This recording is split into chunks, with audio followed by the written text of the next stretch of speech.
بسم الله الرحمن الرحيم اللهم صل على سيدنا ومولانا محمد معدن الجود والكرم وعلى آله وأصحابه وبارك وسلم۔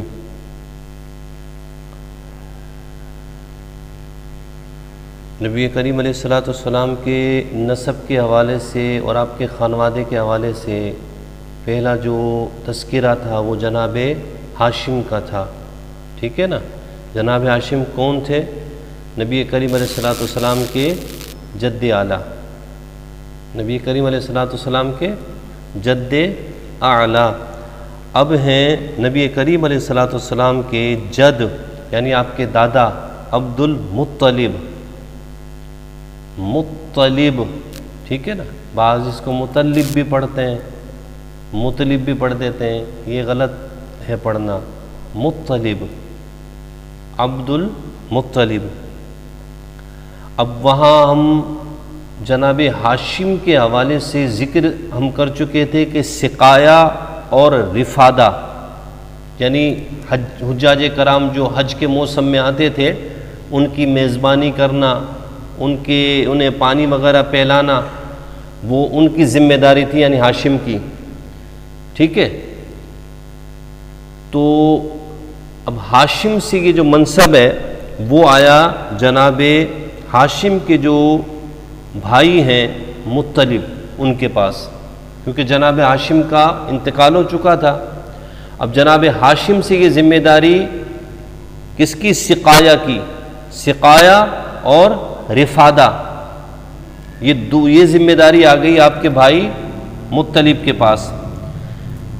مطلب بھی اپنی قوم میں بڑی عزت اور خوبی کے مالک تھے۔ ان کی عزت کا یہ عالم تھا کہ مطلب کی کسی بات کو رد نہیں کیا جاتا تھا، آپ جو کہہ دیتے اس پر من و عن عمل کیا جاتا تھا۔ اور ان کی سخاوت کے سبب قریش نے ان کا لقب فیاض رکھا ہوا تھا۔ فیاض آپ کو کہا جاتا تھا، کس کو؟ مطلب کو، اتنے سخی تھے۔ جب شیبہ یعنی عبد المطلب 10-12 برس کے ہوئے تو چونکہ جناب ہاشم کا جو نکاح ہوا تھا، شادی ہوئی تھی، وہ ہوئی تھی بنو نجار میں، یثرب کا علاقہ جو آج مدینہ منورہ ہے۔ اور آپ کا پھر سفر تجارت کے لیے جب تشریف لے گئے تو آپ کا وصال ہو گیا۔ جب وصال ہوا تو وہیں یعنی آپ کے سسرال میں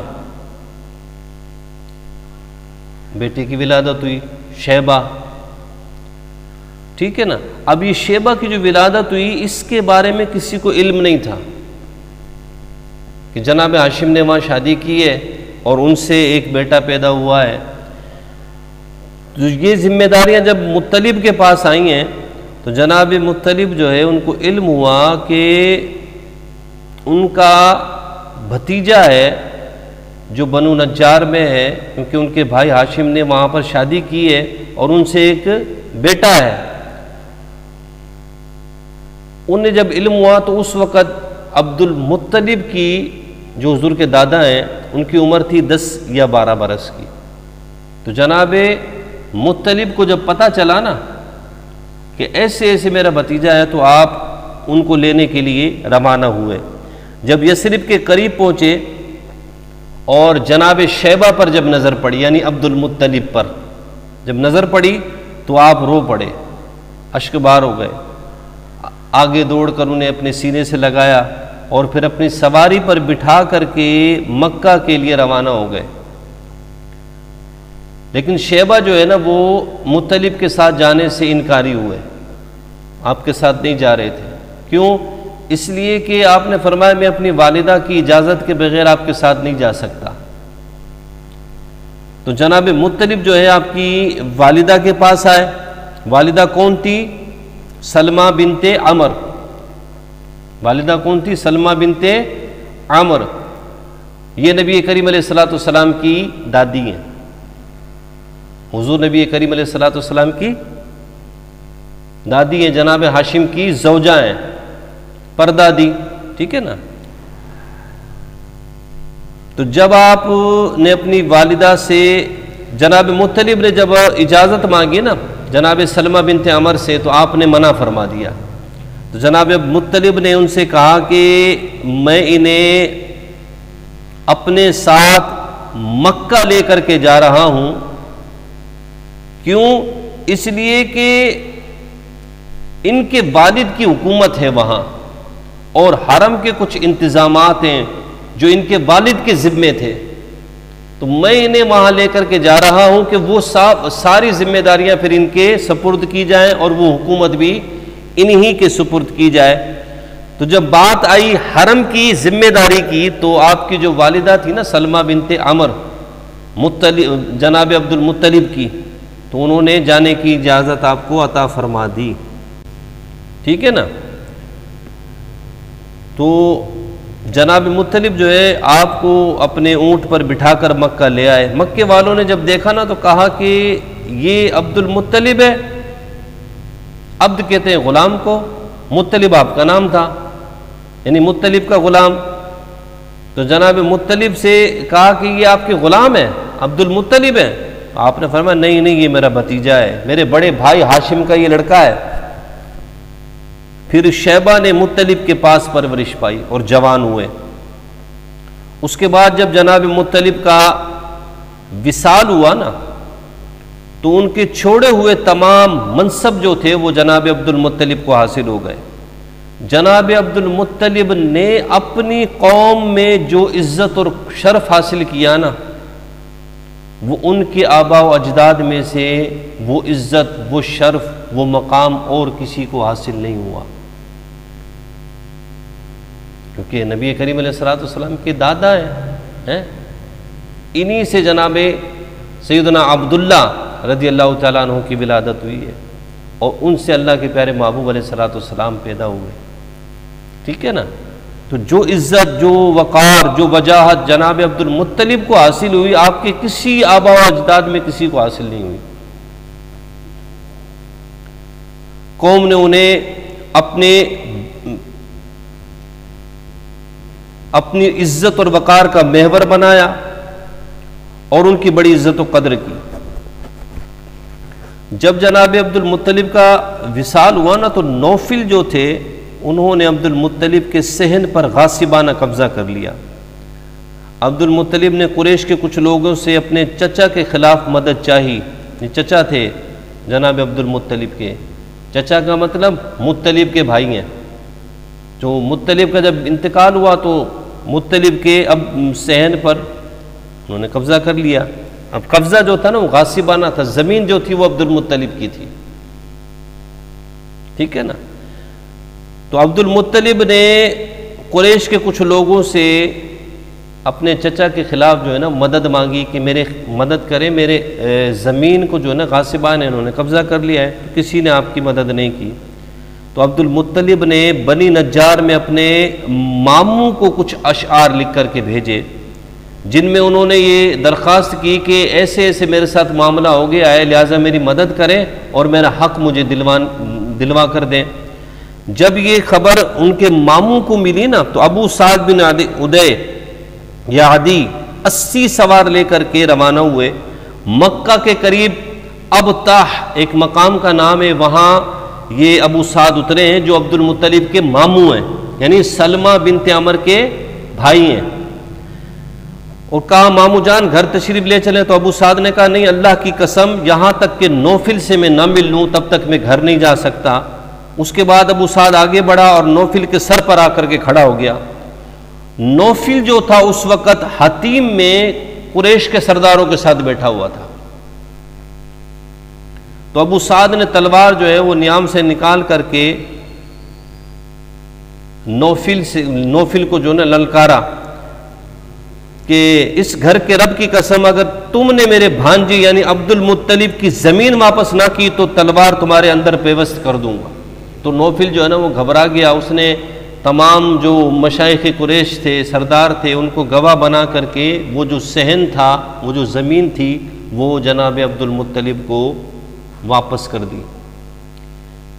اس واقعے کے بعد نوفل نے بنی ہاشم کے خلاف بنی عبد شمس سے باہمی تعاون کا عہد و پیما کیا۔ بعد اس دور میں یہ ہوتا تھا کہ کچھ قبائل جن کی دشمنی ہوتی تھی، تو جس قبیلے کی جس سے دشمنی ہوتی تھی اس کا دشمن بھی آ کر کے دوست بنتا تھا، ٹھیک ہے نا۔ مثلا میری دشمنی ہے فلاں قبیلے سے اور فلاں قبیلے کا ایک اور قبیلہ دشمن ہے، تو میں کیا کروں کہ میں جا کر کے اس کے دشمن سے صلح کر لوں۔ تو اس وقت ایسے ہوتا تھا کہ دشمن کے دشمن کو اپنا دوست بنا لیا جاتا تھا۔ تو عبد شمس جو تھا وہ بھی بنی ہاشم کے خلاف تھا، مخالف تھا، تو نوفل نے کیا کیا، بنی عبد شمس سے جا کر کے معاہدہ کر لیا۔ ادھر بنو خزاع جو تھا، بنو نجار نے عبد المطلب کی اس طرح مدد کی ہے، انہیں پتہ چلا بنو خزاع کو، تو وہ کہنے لگے کہ عبد المطلب جس طرح بنو نجار کی اولاد ہے اس طرح ہماری بھی اولاد ہے، لہٰذا ہم پر اس کی مدد کرنے کا حق زیادہ ہے۔ اس کی وجہ یہ ہے کہ عبد مناف کی جو ماں ہے یعنی قبیلہ خزاعہ سے تعلق رکھتی ہے، تو بنو خزاعہ نے دار الندوہ میں جا کر کے بنو عبد شمس اور بنو نوفل کے خلاف بنو ہاشم سے تعاون کا عہد و پیما کیا، اور یہی عہد و پیما آگے چل کر کے اسلامی دور میں فتح مکہ کا سبب بنا ہے، ٹھیک ہے نا بھائی۔ اچھا، بیت اللہ کے تعلق سے عبد المطلب کے ساتھ دو اہم واقعات پیش آئے تھے، ایک آب زمزم کے حوالے سے اور دوسرا واقعہ فیل کے حوالے سے، الم تر کیف فعل ربک باصحاب الفیل۔ یہ دو واقعے ہیں جو جناب عبد المطلب کے ساتھ پیش آئے، ٹھیک ہے نا، بیت اللہ کے حوالے سے۔ پہلا واقعہ آب زمزم کے حوالے سے ہے کہ جناب عبد المطلب کو خواب میں یہ دکھایا گیا کہ انہیں زمزم کا کنواں کھودنے کا حکم دیا جا رہا ہے، وہ زمزم جو جناب سیدنا اسماعیل علیہ السلام کی ایڑی رگڑنے سے وجود میں آیا تھا، ٹھیک ہے نا۔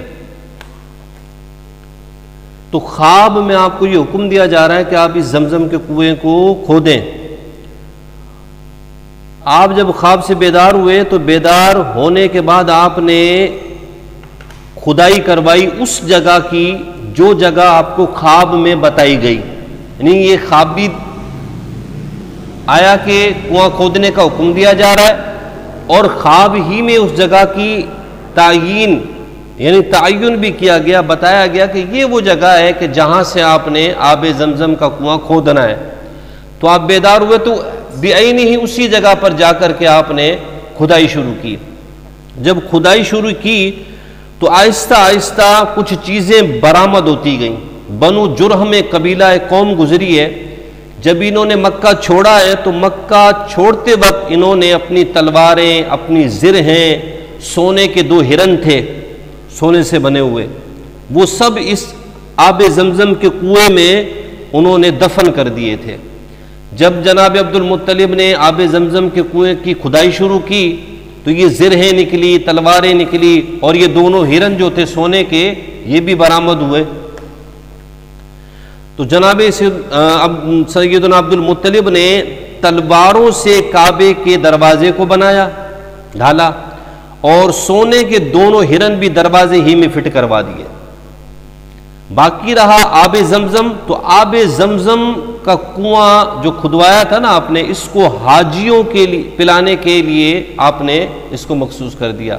یعنی اب جو حاجی صاحبان دور دراز سے آتے تھے انہیں آب زمزم کا پانی پلایا جاتا تھا۔ یہ رسم تب سے چلی آ رہی ہے اور الحمدللہ آج تک آب زمزم کتنوں کو سیراب کر چکا ہے اور انشاءاللہ قیامت تک سیراب کرتا رہے گا۔